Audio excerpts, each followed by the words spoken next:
officially here. I am a type 1 diabetic as of February 18th, 2021. And today I want to talk about how all carbs are different. They are not created equal. Some are fast acting, some are really slow acting, some are in the middle, how you compare certain things together. It's really, really crucial to know this information as you're eating, when you should be taking your insulin, all of that, all thanks to one of my subscribers asked me to talk a little bit more about this, and it is really important, so I'm happy to do so. I am not a doctor, however, this is information that I have learned on my own through the process, looking at my own blood sugar numbers, seeing how it's affecting my blood sugar, reading more about it. And so this is just from what I've learned. So if you want to learn more about how carbs actually interact with your body, make sure to talk to your endocrinologist, your diabetes educator. They're there for that, but I'm happy to give you tips on what I have learned. But once again, I'm not a doctor, so take this with a grain of salt and just test it out on yourself or your kids or whoever is the one with type 1 diabetes.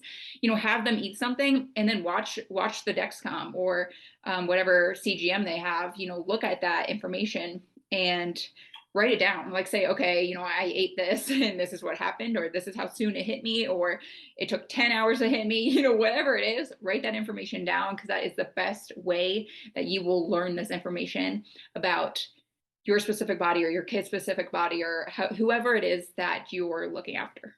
So this topic is still really confusing, and I think it will always be confusing to most of us because every food is different. Every carb is different, every sugar is different, and it is really frustrating because it's just hard to follow. I mean, some things are easier to figure out than others, and it's tough. So carbs are all different. They are not created equal. When we're low, we can't just eat any carb, right? Like if you are a parent taking after a little kid and they're low, there are certain types of carbs that you have to eat to bring that up quickly, right? So some of those things are glucose tablets and some fruit or honey. The reason that is because there's a lot of sugar and it's all fast acting sugar. So sugar is a carb. Sugar will eventually turn into a carb. And because it's actually sugar, that is why it hits us quickly and gets our blood sugars to rise within 15 to 20 minutes. So for example, you can't necessarily eat pasta if you're low because that might not hit you within the 15 to 20 minutes. Something in the pasta could, maybe, but we are told as diabetics to eat something with fast-acting sugar. So my go-to is glucose tablets. I know they work, and I know exactly how many I have to take to bring up my blood sugar.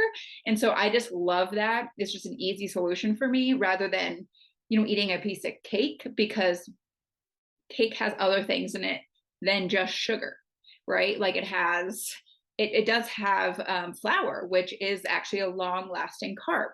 So those two carbs will interact with each other, and the sugar may not hit you as quickly as just a glucose tablet would. I hope that makes sense. You're eating something that has multiple nutrients in it, or lack thereof, it might affect you differently. And so, yes, cake will bring your blood sugar up or your kid's blood sugar up, but it actually may take a few minutes longer than a glucose tablet or than juice would.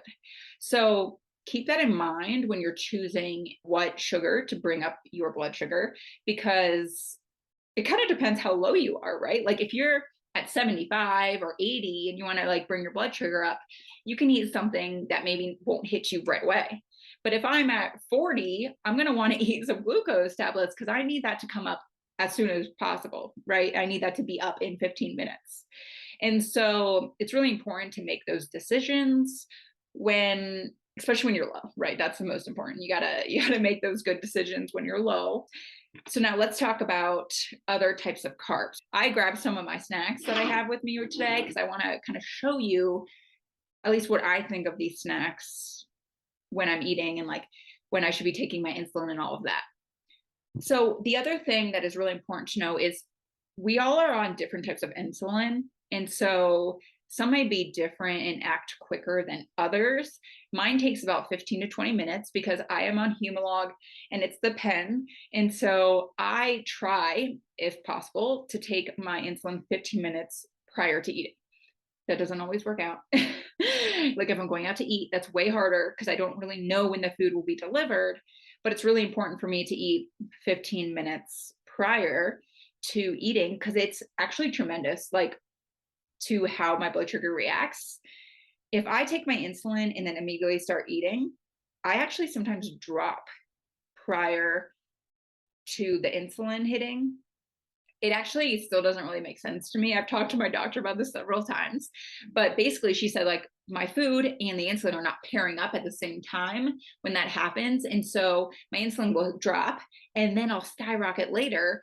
And it's all because of the timing of the insulin, which is crazy, but that's also important to know. So ask your doctors about how fast your specific insulin is working and eat to pair that up properly.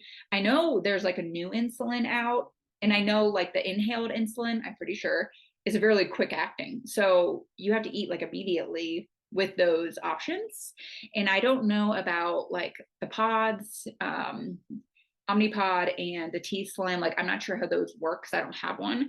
So ask someone else because I'm not sure. I think it's still the same. I think it's about 15 minutes for the insulin to kick in, but I'm not sure. So ask your doctor about that. But make sure to pair up your insulin to carbs pretty equally. And trust me, it will work out way better.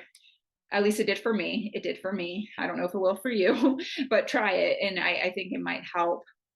But here, I wanted to show this. So cauliflower crackers. You're like, okay, it's cauliflower, not real chips, not as many carbs, right? Like it's a healthier snack. And it is, it definitely is, but it's not that nutritious for us. So I'm going to read this on the back. So the total carbs is 19 grams. There is 2 grams of sugars and 1 gram of added sugar. So the 1 gram of added sugar is actually part of that 2 grams of sugar.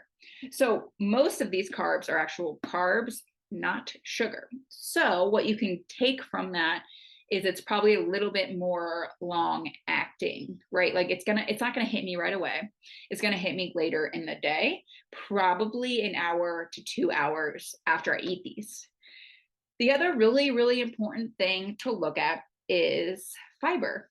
And to give you an example, there are 2 grams of fiber on this, which is actually not great. So when we're eating our food, we want to make sure to have carbs, fiber, protein. You want the protein and the fiber to be high and kind of the carbs to be a little bit lower. But when you pair all those together, it helps balance your blood sugars. Well, this has 2 grams of fiber and 2 grams of protein per serving, which is not great, actually. And so by that, here, let me see if I can show you. By that, I will know that when I eat this, it's probably going to spike my blood sugar later. Unless maybe I'll eat this with some peanut butter, because peanut butter is high in fat. That's the other one, high in fat and high in protein. And so eating these with peanut butter would be a better blood sugar option for me because it won't spike as much later. So rather than me just eating these flat out, because some days I do it, and unfortunately I know that in an hour, these will spike my blood sugar and I should make better decisions, but sometimes it's hard, right? I'm just hungry and I want a snack, but there are ways to help balance that out. I wish this was live so I could like answer your questions, but that's that. I hope that makes sense. I keep wanting to say, does that make sense? But you guys aren't going to respond live. So, okay, let's talk about the apple. The apple, always a great snack, but it's the same thing kind of that I was talking about before with the chips, but the opposite. So apple is a fruit. Fruit has a lot of sugar. Apples have a decent amount of sugar. So I can eat an apple to bring up my low blood sugar. It works within 20 minutes and it's a great option to just, get my blood sugar to go up really fast. However, if I want it just as a snack and I don't need to raise my blood sugar, I will take insulin for this and I will also eat it with peanut butter. usually if I have peanut butter accessible, because the peanut butter will help this not skyrocket, right? The peanut butter, because there's fiber, fat, protein, it will help kind of like balance out the sugar with the apple. I hope that makes sense. So it's really important when you're like planning out your meals to add in all of that fat, fiber, protein, carbs, making sure to add all of that in. Another food that's, really long acting, it's all the breads and all the like what you think of when you think of carb, right? Like bread, pasta, pizza. Those are all long lasting carbs. So for example, if I eat pizza, that's going to hit me like, no joke, 4 to 5 hours later. Also because there's cheese on pizza, which is fat. Fat delays sugar. So if you're eating something with fat, like cheese, or what else is high in fat? Peanut butter, right? So the peanut butter in the apple delays it to hit you later. Same with pizza. Pizza is basically just full of carbs and fat, and long-lasting carbs and long-lasting fat, if that's even a thing. And so when you eat pizza, you have to be aware that like this is going to hit you later, which is fine, right? We just have to prep for that. So in your head, you might realize, okay, I'm going to be eating pizza, so I'm going to take some to cover the carbs now, but also I need to realize that it's going to hit me later and I'm going to probably have to take more insulin later. And like I said, that's totally fine. You can take more insulin later. It's more about watching it and making sure you don't go too high, and you need to prepare for that later on. A lot of pumps out there these days, are automatic now, which is amazing and can help you do that automatically. I'm on pens, so I have to actually like watch my Dexcom like a hawk and be like, okay, oh crap, it's 180. I ate pizza. I need to take it now because it's just going to skyrocket. So that is some information about how all carbs are different. And to be honest, it really does affect everybody's body differently. So try it out, try new things out, watch your Dexcom, see what happens and write that down, because all food is different. Now, after this video, I'm going to include this little like a PDF thing that somebody sent me about carbs and how they interact with our system. And it was really, really helpful because it really made sense to me when I'm a visual person. So it really helped to like look at it and be like, okay, this makes a lot more sense. And so I want to include that at the end of this, and I'll keep it on for a long time so you can like pause it and look at it. I can also email it to you. So if you want me to do that, let me know. But it is really helpful. I also want to say, just take a breath. Like, carbs are the most confusing thing in the world. Nutrition is the most confusing thing in the world, honestly, and how it all affects in our bodies. So breathe, like you'll figure it out. You will, as long as you try to figure it out and you try to learn about carbs and fats and protein and how they all work together, you'll figure it out. It is challenging, and especially if you're not the one, it's not your body and you're trying to watch over somebody else. I understand that's probably really difficult, but if you can try to watch and see what's happening on the Dexcom, it will make a lot more sense. Like, try it out, eat an apple and see what happens. And then maybe the next day, eat an apple with peanut butter and see what happens. And I am pretty sure that it won't go up as high. Like, your blood sugars will not skyrocket as much because you're including peanut butter. So keep that in mind when you're snacking, right? Always add protein and fat to your snack. And in my opinion, you should also pre-bolus before eating anything, at least 15 minutes. But once again, make sure you're on the insulin that takes 15 minutes to do that. If you're on quick acting insulin, you got to eat right away. So it really does vary per person and what you're doing. So make sure to figure that out with your doctor and apply accordingly. So I know that's like a lot of information, and it is really complicated. And I just want to say, I was diagnosed not even 2 years ago. I knew nothing about nutrition before this, and I had to figure it out on my own. And the way I did that was by looking at my Dexcom and figuring it out. So you can do it. You can totally do it. If there's any other people listening to this that have other additional tips, please comment them below.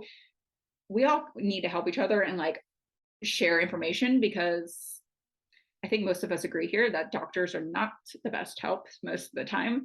And so we have to be a community and help each other with this type of information.